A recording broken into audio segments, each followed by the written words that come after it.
Hello again. Thanks for joining us on Space Nuts, a program about astronomy and space science. I'm your host, Andrew Dunkley. We've got a lot to talk about today, including the biggest Mars quakes ever recorded, which is very exciting news, even though we don't know why they're happening. We'll also be talking about the recent eclipse that was filmed by the Perseverance Rover. The winds of Mars seem to be having a very interesting effect on the planet. And something a little bit sad is the Artemis One project. They've rolled it back to the shed, the poor old thing. It's, back to the workshop. Plus some audience questions about what is the dust at the center of our galaxy and what happens if the Earth stops spinning. That could be pretty scary. That's all coming up on Space Nuts. 15 seconds. Guidance is internal. 10, 9. Ignition sequence start. Space Nuts. 5, 4, 3, 2. 1, 2, 3, 4, 5, 5, 4, 3, 2, 1. Space Nuts. Astronauts report it feels good. And joining me, as always, is the good Professor Fred Watson, astronomer at large. Hello, Fred. Hello, Andrew. I like your fan. It's a very elegant fan. My one and only fan. Yeah. That has stuck with me for the last 8 years without fail. Falling off the ceiling. Yeah. Yeah. I very rarely use it though. This is quite a cool room at the best of times. So that's good. It's very cool, in fact. Yeah. Much cooler than me. How's the weather down there, Fred? Are you getting more rain? Yeah, we are actually. There's some more showers on their way down today. I just emptied the rain gauge from yesterday. It's nothing like it was a couple of weeks ago, only 10 millimeters, but it's still coming down. Yeah, we've had a bucketing all night and it's still raining as I speak. Okay. So yes, quite damp. We've had about 25 millimeters today, and that's about an inch in the old scale for the farmers out there that listen to us. And still, I don't know what it is in points. I've no. Isn't a point 1/100th of an inch? Something like that. Yeah. So it's 100 points. 100 points. Yes, that's right. I do recall now. We've got a lot to get to, Fred, so we better get stuck into it. Let's talk about these Mars quakes. Now, we've talked about them before when they've been recorded, and they've basically said we know these things happen, but we don't know why. But now they've recorded the two biggest ever Mars quakes, and these ones are actually getting up there to Earth-type standards. That's right. If the Richter scale, as we know it on Earth, translates equally to Mars, they are defined as a magnitude 4.2 and a magnitude 4.1 Mars quake. And they're really interesting. But what's really special about them, Andrew, is that there's enough information in those, in the shuddering, that you can actually sense where they've come from. And they're the first recorded events to occur on the other side of the planet from the InSight lander, which is what has recorded them. InSight, of course, not a rover, a lander that was designed to give us insights into Mars's interior, landed there 26th of November 2018, has been working ever since. You might remember they had terrible trouble with the temperature sensor, and I don't think they ever got it to work because it's hammered into the ground. And that's right. Yeah. But the seismometer has worked flawlessly. And so now it's picked up these events, which are being identified as being, as I said, on the far side of the planet from the lander. And they're much, much stronger, apparently 5 times stronger than the biggest one that's been recorded before. Some of this science has come from the University of Bristol in the UK. And what they've done is they've identified waves with on Earth. And I'm going to put some technical terms in here because I think they're really cool. Earthquake waves, Andrew, come in 2 kinds, which are known as P and S waves.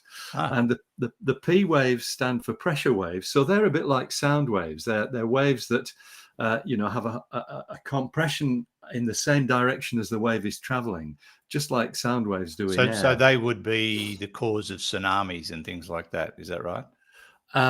I think actually both cause tsunamis on Earth. There's unlikely to be tsunamis, at least today, on Mars. Although there's just as an aside, there is evidence, geological evidence from Mars, that there have been tsunamis in the past, which is really quite amazing when Mars had an ocean. So that's the P wave, the compression wave.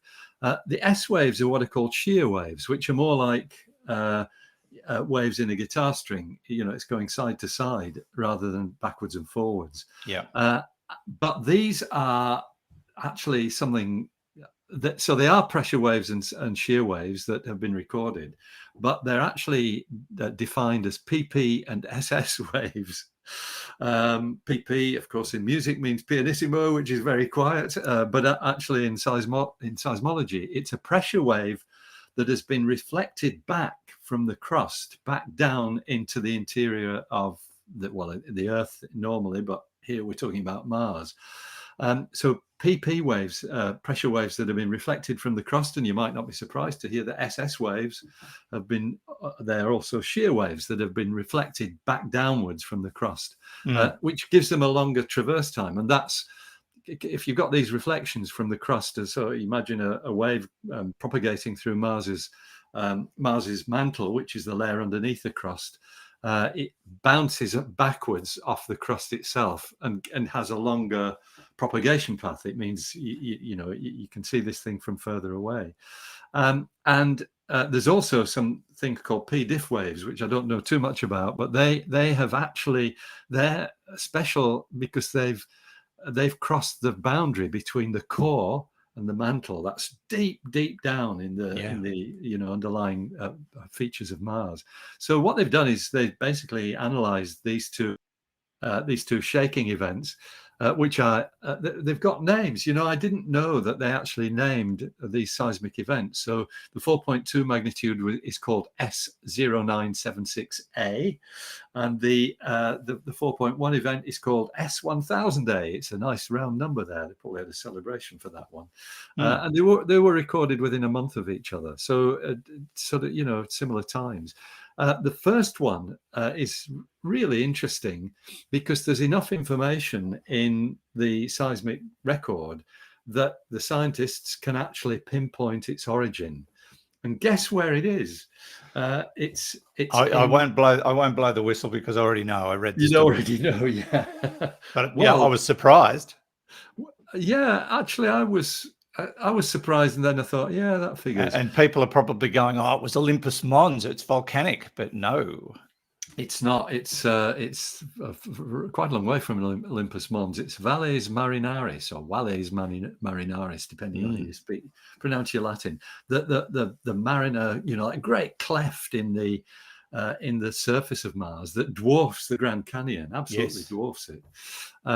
And yes, so you can imagine that as a feature like that, a geological feature that's of such such a kind of represents a disturbance to the crust, which happened obviously many millennia ago.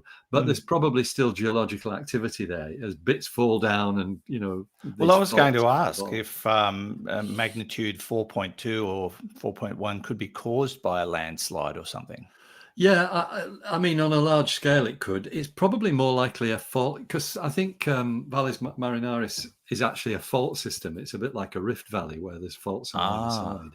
And so you've still got fault activity taking place. That's what the suggestion is. Whilst the scientists know that the S1000A event, the smaller one, actually did come from the far side of Mars, they can't locate it anywhere near as accurately.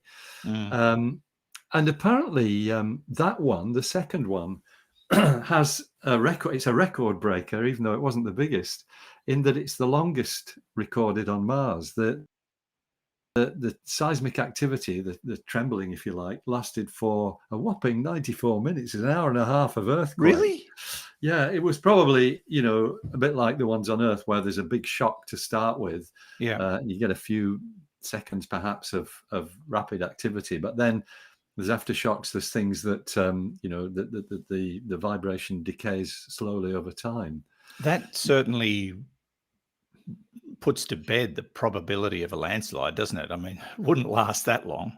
Well, no, but you know, if it's a fault shifting or something, it could have that kind of length of time as Yes. you know, as everything settles down after the initial shock. I'm kind of speculating here because I haven't really seen the close-up details of this, but it is an extraordinary, you know, it's an extraordinary story. And in fact, there's also there's actually a nice quote from a scientist at ETH Zurich, which is, of course, the university that Einstein went to. I'm not sure whether this person was part of the project or not, but what they're highlighting is that the seismic energy that's come actually has passed through something called the core shadow zone. It's where the core of the planet should shadow the seismic waves, but actually what's happening is they're refracted and reflected around as we've had. So this scientist, whose name's Savas Selan, it is one of the co-authors of this project. So it's an authoritative statement. Recording events within the core shadow zone is a real stepping stone for our understanding of Mars. Prior to these two events, the majority of the seismicity was within about 40 degrees distance of InSight. I think that means 40 degrees, you know, as measured on the surface of the planet, as in latitude or longitude. But being within the core shadow, the energy traverses parts of Mars we have never been able to seismologically sample before. So this is, you know, it's new insights. It's really very, very productive in terms of our knowledge. And it highlights what a great project InSight was, to dump a precise seismometer on the surface of Mars, keep it going for, well, now 4 years, and record the activity. I mean, a lot of what it records is just the vibrations that come from meteorites hitting Mars, but probably also landslides, as we were talking about earlier. But as for something as big as this, it sounds like something else has probably happened, but there's no tectonic movement. No, that's right. Sorry, Mars. yes, that's so the point. it's not probably been caused by what a lot of earthquakes are caused, like on our planet.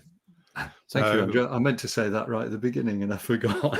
No, that's okay. But if it's not tectonic plate movement, or, you know, rafts of land crashing into each other or sliding past each other, as is the case on Earth, what are the theories behind this? Well, just this sort of settling that we've been talking about, you know, or shrinkage, perhaps.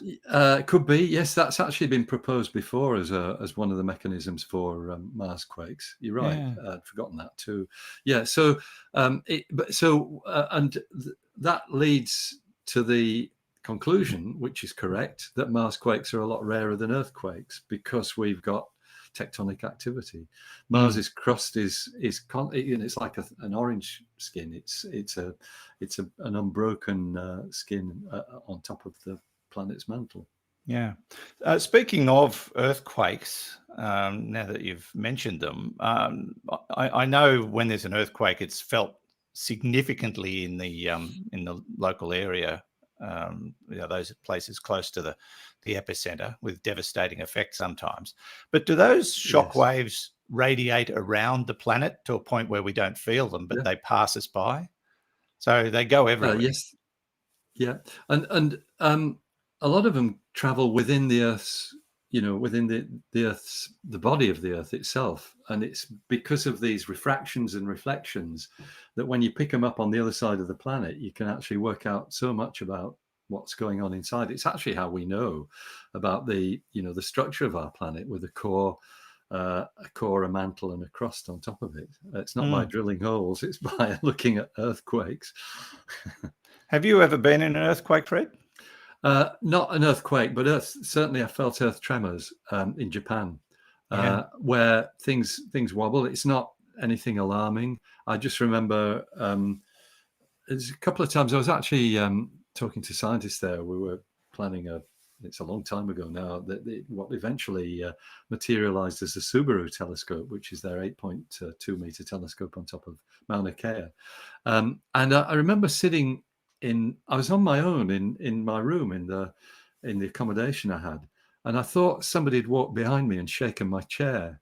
Interesting. Yeah, and there was nobody there, of course. And then when I went to bed that night, I was kind of lying in bed just before I went to sleep, and I noticed that there's a lamp that was hanging on a cord, on a lamp cord. I noticed it was swinging. I couldn't really feel anything, but the lamp was swinging. So Yeah. So the building was moving. yeah, but I've never experienced an earthquake. What about you, Andrew? Have you been in one? Yeah, one. 28th of December 1989 in Newcastle. Oh, that one, yes. Yeah, it wasn't a big one on a global scale, but it was a 5.6 magnitude. But it did cause fatalities and widespread destruction. I'd just finished an overnight shift on a local radio station in Newcastle, and I was at home in bed, and I was abruptly woken up at 10:27 a.m. And it felt to me, because you said it felt like someone was shaking your chair. Yeah. It felt to me like somebody had got to the end of the bed and was lifting it up and down rapidly. Oh, really? That's what it felt like. Wow. I was being bounced up and down on the bed, and I woke up and went, "Oh, earth tremor." Never felt one of those before, and I went back to sleep. Then my wife rang me. My wife rang me from work and said, "There's been an earthquake. People are dead." I said, "Where?" She said, "Newcastle." I said, "Oh, rubbish." Yeah. She said, "Go and look on the television." And sure enough, and of course, I had to go to work that night in central Newcastle, where all the damage had happened, and I couldn't believe what I was seeing. The railway lines all torn up and twisted, and just buildings down all over the place. It was very eerie, very eerie. Yeah. And that's the only earthquake I've ever felt. I have been on a volcano that's been doing its eruption thing, and you can feel the quakes through the ground of those small explosions. But they're very scary. And I know a lot of people listening have probably experienced many of them, particularly on the west coast of the US. Where they have them regularly, and yes, I can't imagine being in a big, massive one. I would never like to experience that. No, but yes, there's big ones on Mars too, and we'll continue to let you know what they discover about them, because the data they gain may well give us some insight into the secrets of the internal workings of the planet Mars. This is Space Nuts. You're with Andrew Dunkley and Professor Fred Watson. Okay.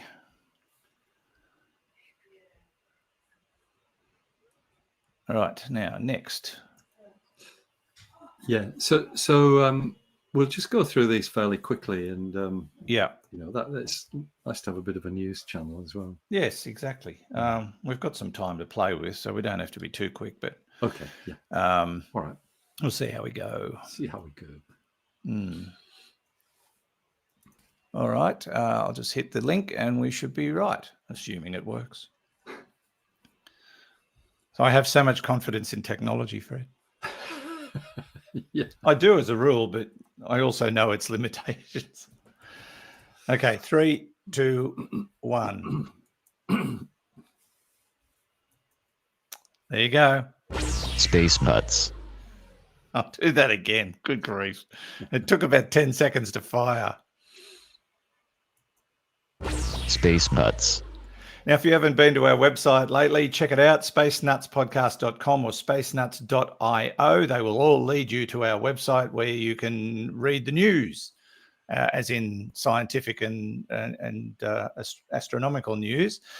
There's also, of course, the Space Nuts shop, where you can buy stickers and shirts and mugs and hoodies and hats and there's beanies, there's socks, there's notebooks, and there are real books, not mine, Fred's got real books.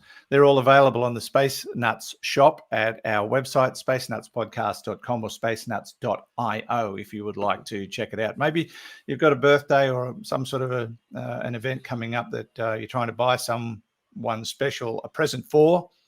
Yeah, that worked. And you're not sure what to get them. Maybe they're into astronomy. Get something from the Space Nuts shop. It's your choice, but just letting you know it's available. Haven't spruiked it for a while. Now, Fred, a few things on the agenda for this segment, and one is Artemis. The Artemis mission has been rolled back to the workshop. The poo-foo valve broke, I think. I think that's what it was. Yeah. Yes, it's very disappointing. So this is something we've talked about a couple of times before. Artemis One, which is going to be an uncrewed mission to circumnavigate the moon a bit later in the year, but there was to be a sort of dress rehearsal. It's kind of called a dry launch, but it's actually it's not really. It's a wet launch or a wet dress rehearsal, where you load everything up with fuel, get it all ready to go, and that means. And then I think the plan was to stop the countdown at T-7 seconds. So they take it so far, in fact, it's about T-7 seconds that they start igniting the motors on a NASA countdown. So it's been shelved, and in fact, there's been, I can't remember what date it was that they brought the spacecraft out to the launch pad. I think it was back at right at the beginning of the month. They've had a succession of problems. We've been sort of covering it for for our listeners, because I think we mentioned it a few weeks ago. But now with problems in particular, I think there's a faulty hydrogen supply. It's a leak that has defied their ability to find out where the hole is. There's also a faulty valve, as you said. The wiffle valve or whatever it is has got a fault on it. And there's an issue with the flow of nitrogen to the launch pad. And so basically what's happened is they've said, well, yeah, we've learned stuff from what we've done so far, but we're actually going to pull the spacecraft back to the vehicle assembly building, and it will actually the faults will be rectified, and then they'll pick another date for the wet dress rehearsal, which was supposed to be a 48-hour job. Yes, I've just noticed the date there. It was supposed to be on the 1st of April. Maybe that's one of the problems. A bad day to choose. But anyway, it's now. In fact, I think it is either today or is already back in the vehicle assembly building for the work to be done. Yeah, wouldn't you hate to be the person responsible for hitting the stop button at T-7 seconds and you slipped? Yeah, that's right. Oh, away it goes. Oh, sorry. Right. Yeah, nothing to see here. No, that's right. All right. Well, I guess that will delay the actual launch, which was due not so far down the track. So yes, I think they had a launch window from June 29th to July 12th. That might actually be pushed back now. I think it's still. I think that's still the window, but I think it might be pushed back. Better to be safe than sorry. Now, we've already talked about Mars, but this story is rather fascinating because it involves the Perseverance Rover, which we've been reporting on in regard to some of the things it's been achieving. But it has taken some rather startling footage of an eclipse. Indeed. So we've sort of seen pictures of eclipses on Mars before, because Mars has two moons, Phobos and Deimos. They're both much smaller than the moon, than our moon. Neither is big enough to cover the sun fully, but they both orbit the planet relatively close by. And so with Phobos, the bigger one, which is all of 23 kilometers in diameter, when it goes by, first of all, it's low down, so it's traveling fast. And secondly, it makes the bigger dark shadow across the sun, or the dark silhouette across the sun, I should say, compared with Deimos, which is much smaller. So yes, Perseverance. The other thing about this story that makes it a bit special is that all the pictures that have been taken of eclipses before by mostly NASA rovers, in fact, maybe entirely NASA rovers, have been pretty low res, because they've used their mast cam system. It's a camera on a mast that is used for navigation. Yeah. But Perseverance was fitted with a much higher resolution mast cam, which is zoomable. So it's called mast cam Z, I guess it's called mast cam Z, we'd call it here. And the footage from that is just astonishing. So they've captured this this little movie, and it's real time. It's a 40-second eclipse. And if you go, the place where I've been looking at it, you won't be surprised to hear, Andrew, is phys.org. They've got a story, NASA's Perseverance Rover captures video of solar eclipse on Mars, and it's there. And it's really worth a look because it brings you the flavor of how different Mars is. There's the sun looking familiar as it does with sunspots on it. I think I might have seen one of those sunspots. I'm watching it now. It's just started. Yeah. And I'll tell you when it's finished. Tell us when it's finished as well. Yeah.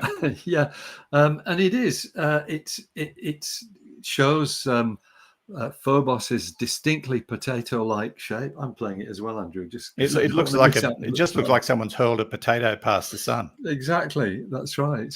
But moving, sedately, but pretty rapidly compared with an eclipse that we see on Earth across the sun's disk. And that's the real time. It's not speeding up. And it's done. That's the whole eclipse in real time. Yeah, that's right. And it's basically going north to south. Ish. Yeah, I'm not sure that that's the case. And the problem is with eclipses, you can't make a judgment because it depends on what angle the sun is at relative to the horizon. Okay. If it's an early morning eclipse, it does look as though they're going north to south, or or a late evening eclipse. So I don't know the details of that, but a really remarkable thing and marvelous footage from the red planet. Yeah, it's a quick watch. So look it up at phys.org. It's really worth it. Now, moving on to Venus, another near-Earth object, and the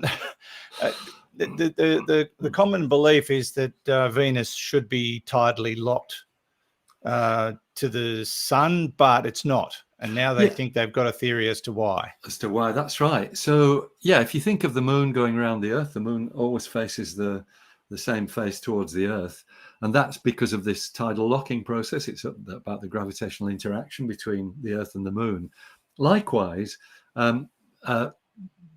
Venus should be tidally locked to the sun because it's near enough. It's actually, I think, just on the edge of where it could be tidally locked.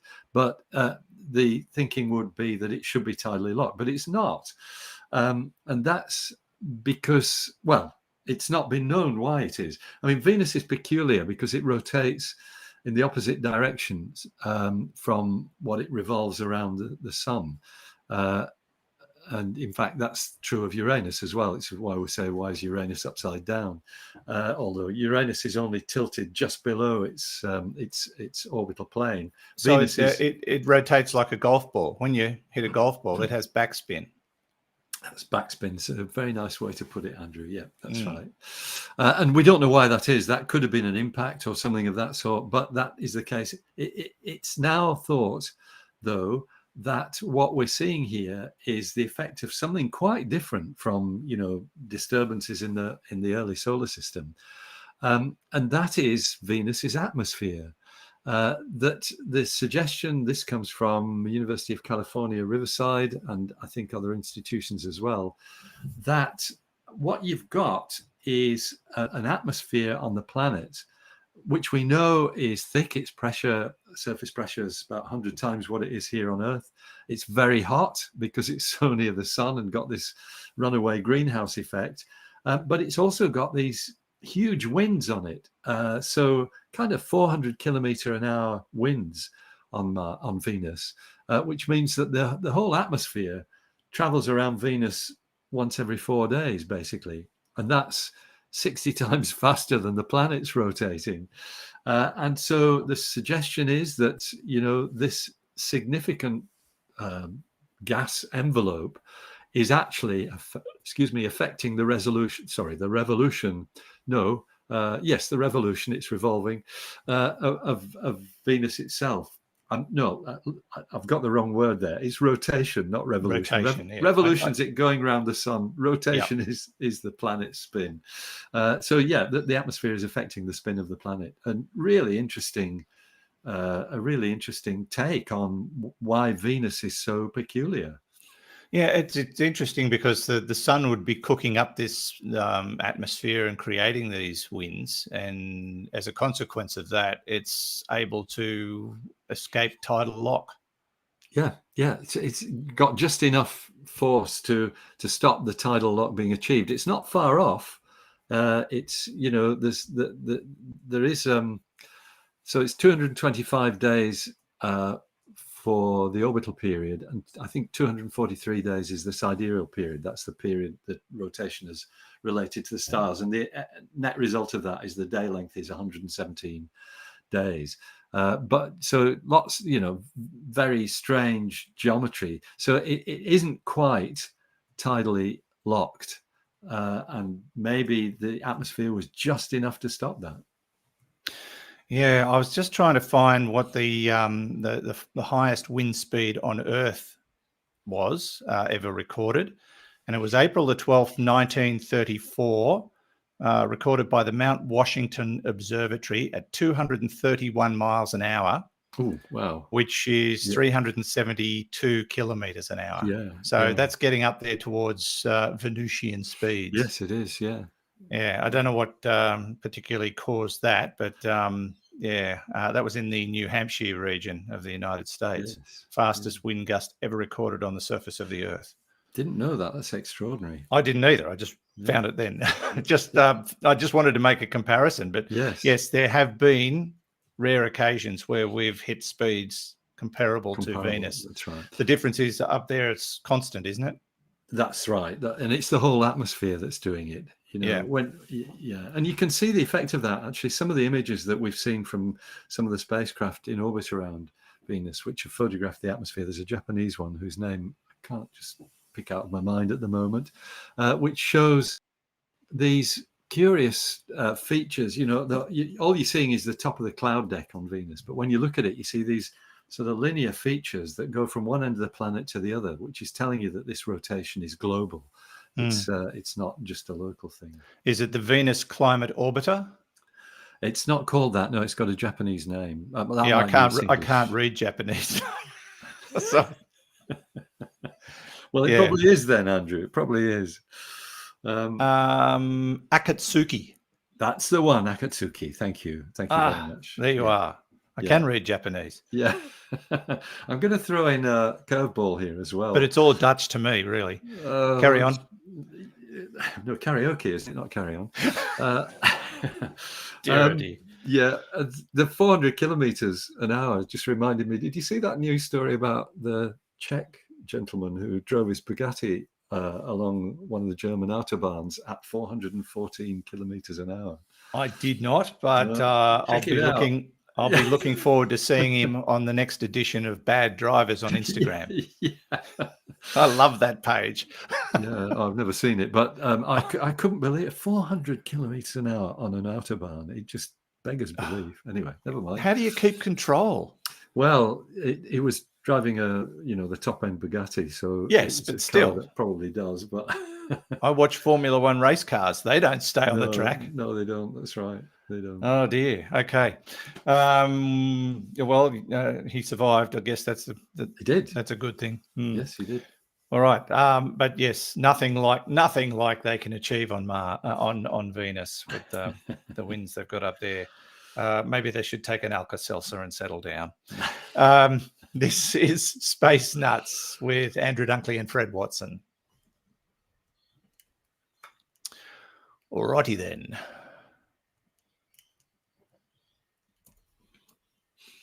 Hello again to our live viewers. If you didn't see our hello earlier, it's good to have you with us. I don't know how many of you there are, but hi, Mum.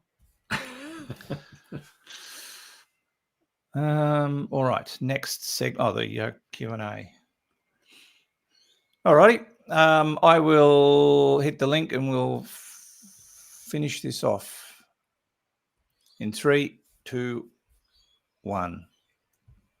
3, 1. Space nuts. Now, I've made this request a few times and I don't mind making it again, but after you've listened to us, why not leave a review on whatever the podcast platform is that you use? I'm pleased to be able to say that if you listen via Spotify, they now do allow reviews. So Spotify review would help us a lot. Lots of people have given us reviews on iTunes and Google Podcasts and all those other amazing platforms that carry it. And YouTube's getting really in on the act of podcasts as well. So please leave your reviews on YouTube if you listen to us or unfortunately watch us there. Reviews are most welcome, good, bad, or indifferent. Although most of them seem to be pretty good, Fred, but that's probably more about you than it is about me. Now, let's get into some questions. Now, this is a follow-up to something we discussed on episode 300. Unfortunately, I don't know the name of the person, but they'll know who they are. You recently responded to a question on show 300 of why we couldn't see the center of our galaxy because it was blocked by dust. And my question is, what is the dust? Is it powdered rock? Any idea of the chemical constituency of that dust? Just curious, rather than just dust. Okay. I think we described it as dirt the other day, Fred. Just dirt. It's a dirty place, the universe. But I suppose that's a fair question. Can we break it down and analyze exactly what's out there blocking our view of the beautiful, bright center of our galaxy? We can, yes. And in fact, we know pretty well what it's made of. I've got an old friend and colleague. We were educated together at St Andrews. He's spent his life at Rensselaer Polytechnic, which is in New York State. He has written books on this. It's been his his lifelong topic has been interstellar dust. So I can tell we can say what it's made of, and I'm going to quote. This is actually from a NASA publication back in 1986, where we were already well aware, and of course that comes mostly from spectroscopic work, Andrew. It's what you can do with microwave telescopes, millimeter wave telescopes, infrared telescopes, and I think it was mostly infrared that Doug worked in, and optical telescopes as well. So here it is, a quote, direct quote from this NASA article: "The dust in the diffuse interstellar medium," and that's between us and the galactic center, "consists of a mixture of stardust, which is amorphous silicates, amorphous carbon, polycyclic aromatic hydrocarbons, and graphite, and interstellar medium dust, which is organic refractory material." So that it's basically, a lot of it is silicates. It's stuff that that forms just by molecular interactions in these cold clouds of atoms, which turn into molecular clouds. We call them giant molecular clouds. So it's where the raw materials, the atomic raw materials of stuff are located. They've been put there from the atmospheres of stars, which have come to an end, and some have blown up, and some have just drifted their contents into the interstellar medium via what we call planetary nebulae. So you've got all these atoms, which in the molecular clouds, they combine because at cold temperatures, you can get these chemical reactions taking place. And so you get silicates made out of oxygen and silicon. And of course, silicates are what make up rock. And that's the bottom line. It's exactly as our listener suggested, it's powdered rock. But it's only powdered because it's never become rock. It's just the dust that's formed that. And in addition to what we see there, we think a lot of this dust acts as nuclei for other molecules to sit on it, like things that are normally gaseous on Earth. Carbon monoxide. We know carbon monoxide molecules are very common in space. And in fact, the most common two-element molecule in space is water, H2O. So water ice. there's some of these dust grains as well. Mm. And what you've got there is the raw material of comets and planets. So that's the sort of stuff that it is. Important safety tip: do not inhale. Yeah, do not inhale. That's right. Especially because you'd only get 1 molecule per cubic meter or something like that. It's very, very rarefied. Yeah. Yeah, I forgot about that. Yes, it is sort of spread out. It's not sort of clustered, but there's so much of it, it still screens our view. Exactly, that's right. It's very, very rarefied, but huge quantities. Yeah. So do we know what sort of area it covers? What you're talking about, you're talking about things 100 light years across, so bigger. They're not small clouds of stuff. Yeah. And they've got that. So giant molecular clouds are significant, disturbers of gravity. So if one wanders past our solar system as we are rotating around the galaxy, that's thought to be one of the things that triggers comets to fall in from the Oort cloud to hitting the center of our solar system. Yeah, see, we just thought dust was annoying, but it's actually dangerous. Got a bit more grunt to it as well. Yes, that's right. Yeah. All right. Thanks for the question. And we've got a sort of a what if scenario. We like to get questions like this occasionally. This comes from Robert. My name is Robert. I'm from Florida, and I got a question. If the Earth stopped spinning, would we just be continuously dizzy? Yeah, well, we'd probably get thrown against the wall. Yeah, we might. It's a great question, Robert, and thank you very much for asking that. So the way to think about this is imagine yourself standing on, say, the North Pole, since you're in the Northern Hemisphere, and the Earth's rotating and carrying you with it as you stand at the North Pole. It means you turn around once in 24 hours and then it stops. So you're probably not going to feel very dizzy by that. Yeah. It's the motion itself is that it doesn't affect. What makes us dizzy is the confusion it's actually all taking place in your ears, isn't it? Those sensors in our ears that determine which way up we are, what the forces we're feeling. That's what makes you dizzy. So it's too slow to have an effect on your sense of balance. But and I get the picture. If you spin yourself around and then you stop, you feel really dizzy. Yeah. But if you spin yourself around once in 24 hours and then stop, you don't really notice it. But of course, it would make the Earth a very different place, and it is going to happen. Actually, it's going to happen unless the sun turns into a red giant star, which means all bets are off. But the way that the Earth and the moon interact, the moon already faces the same side towards the Earth. If enough billions of years can go by without something else happening, then the Earth will always face the moon. And so the Earth will still rotate, but it'll only do it once in 43 days. So it's kind of more or less stationary. That's a situation that we can look forward to, but probably not. Not in anybody's lifetime. What impact would that then create in regard to the way the sun affects Earth? If we're only rotating once every 4. So that's right. That's a good days. question, actually. And I mean, assuming the Earth will have probably drifted further from the sun by then. I'm not quite sure which way around this is going, but supposing the sun was at the same distance as it is now, the sun actually raises tides on Earth, and so there would be still a tidal effect from the sun, but it means you get a high tide every 21 and a half days. Oh, right. Because of that rotation. But this alteration would happen so slowly, life on Earth would adapt, wouldn't it? It's happening already, which is why we stick leap seconds into the clocks every few years. So if they slow down, if nothing else cataclysmic happens, like a red giant or any situation like that, we'd adapt.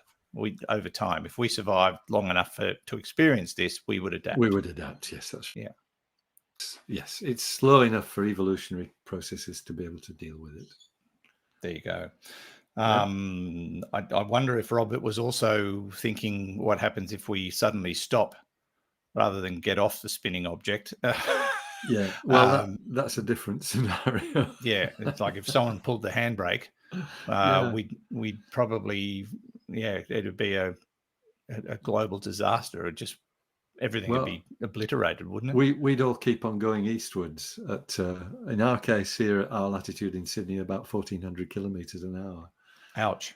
Which is much the same actually for Florida. It's a bit faster than that in Florida because you're nearer the equator. On the equator, it's 1,600 kilometres an hour. I find that fascinating, that we're traveling at those kinds of speeds and we just don't know it. We don't know it, that's right. Yeah, because we're all going with it. It's all just It's like a fly in an airplane, isn't it? Yes, that's right. It's the same thing of flying an airplane. All right. Robert, thank you so much. Lovely to hear from you. And keep your questions coming in. If you do have a question for us or just want to send us a note, you can do that on our website, spacenutspodcast.com. Down the right-hand side, there's a way of sending audio questions, or you can click on the AMA tab and send audio questions that way, or an email. So spacenutspodcast.com or spacenuts.io to get in touch with us via our various processes and systems. And don't forget to visit us on Facebook as well. Space Nuts, the official Facebook page, is there, and we've got a lot of followers there. But the Space Nuts podcast group is a social media group that Carrie Brown created, and it's just gone from strength to strength. And everybody who joins it get along famously, talking about astronomy and space science. And they do police it very well too, Fred. They don't like infiltrators trying to get in there and sell clogs or whatever. And they alert me to it very, very quickly. So we do tend to stamp that stuff out real quick. But social media has become a great tool, and we're on TikTok now. I know, as well as Twitter, Instagram. Anything else? Might have to join Reddit one day. That's a very interesting community. Anyway, we will leave it there. But once again, Fred, thank you for your insight, and all the information you provide. It's been fantastic, and we'll talk to you again real soon. Sounds great. Thanks, Andrew. Take care. See you soon. Fred Watson, astronomer at large, part of the team here on Space Nuts. And of course, Hugh, back in the studio, who pushes buttons and blows whistles and flicks switches, and he only does it to entertain himself. It's like popping those, that's padding you put in a box. He doesn't actually do anything else, but it is a lot of fun. And from me, Andrew Dunkley, thanks for your company on Space Nuts. We'll catch you again on the very next episode. Bye. Space Nuts. You'll be listening to the Space Nuts podcast. Available at Apple Podcasts, Google Podcasts, Spotify, iHeartRadio, or your favorite podcast player. You can also stream on demand at Bytes.com. This has been another quality podcast production from Bytes.com. And thanks to everybody who watched us live. See you next week.